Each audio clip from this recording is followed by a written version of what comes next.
Morning.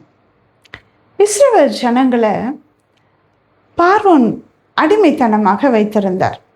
அவர்கள் செங்கற்களை செய்யும்படியாக, அந்த செங்கல் செய்வதற்கான அந்த மண்ணோ இல்லை வைக்கோல் சாந்து எதையுமே கொடுக்காமல் அவர்களே அதை வாங்கி கொண்டு அவர்களே செய்ய வேண்டும். அப்படியான ஒரு கடினமான ஒரு கொத்தடிமையாய் வைத்திருந்தார். ஏற்ற கூலியும் அவர்களுக்கு கொடுக்காதபடி இருந்தார்.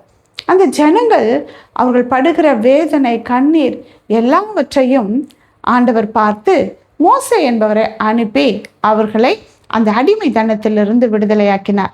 இந்த நாளில கூட உழைப்பாளர் தினத்தை நம்ம கொண்டாடுகிறோம்.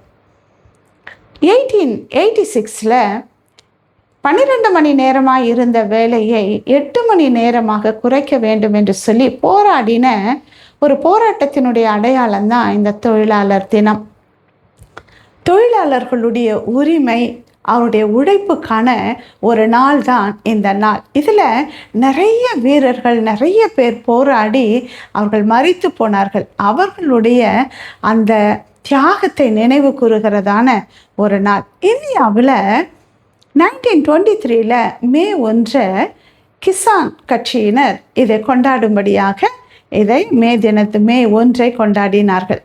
பைபிளில் கூட ஈசாக்கு என்பவர் பஞ்ச காலத்தில் அவர் விதைத்தார். அவருடைய உழைப்பினால 100 மடங்கான ஆசீர்வாதம் அவருக்கு கிடைத்தது.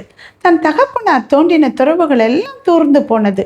இதனால் ஈசாக்கு மறுபடியுமாக அந்த துறவை தோண்டினார். அதில் நல்ல நீரூற்று வந்தது. ஆனால் அங்கே இருந்தவர்கள் என்ன பண்ணினாங்க, இது எங்களுக்கு உரிமை என்று சொல்லி வாக்குவாதம் பண்ணி அதை பறித்து கொண்டார்கள். ஈசாக்கு மறுபடியுமாக ஒரு துறவை தோண்டினார். அதிலேயும் தண்ணீர் வந்தது. அங்கே இருக்கிற ஜனங்கள் இது எங்களுக்கானது என்று சொல்லி வாக்குவாதம் பண்ணி அதையும் அவர்கள் சுதந்திரித்து கொண்டாங்கன்னா, ஈசாக்கு விடாமுயற்சியாக மறுபடியுமாக அவருடைய உழைப்பை 3ஆவதாக ஒரு துறவை தோண்டின போது அதில் நல்ல நீரூற்று வந்தது. அதில் வாக்குவாதம் இல்லை, அது அவருக்கு உரிமையானது. ஆண்டவர் கூட நம்முடைய உண்மையான உழைப்பு, கடின உழைப்பை பார்த்து அதை நமக்கு நம்முடைய உழைப்புக்கு ஏற்ற பலனை கர்த்தர் கொடுக்கிறவராக இருக்கிறார். நாம் தொழில் செய்வதற்கு, நாம் உழைப்பதற்கு வேண்டிய பலனையும் நல்ல ஆரோக்கியத்தையும் நல்ல சூழ்நிலைகளையும் ஏற்படுத்தி கொடுக்கிறவர் ஆண்டவர் தான். நம்முடைய பலனோ நம்முடைய எந்த ஒரு காரியமோ அல்ல. இந்த தொழிலாளர் நல்ல நம்ம உழைக்கிற ஒவ்வொருவருக்கும் ஆண்டவர் நல்ல சுகத்தையும் பலத்தையும் ஆரோக்கியத்தையும் கொடுப்பார். வேதத்தில் இப்படி ஒரு வசனம் உண்டு, மனுஷர் யாவரும் சகல பிரயாசத்தின் பலனையும் அனுபவிப்பது தேவனுடைய அனுகிரகம் என்று. நான் உழைக்கிற உழைப்பினுடைய எல்லா காரியங்களையும் நான் அனுபவிப்பது ஆண்டவருடைய ஒரு பெரிய காரியமாக இருக்கிறது, பெரிய கிருபையாக இருக்கிறது. அப்படிப்பட்டதான ஆசீர்வாதத்தை, நம்முடைய உழைப்பை நாம் அனுபவிக்கும்படியாக கர்த்தர் கிரியை செய்வாராக.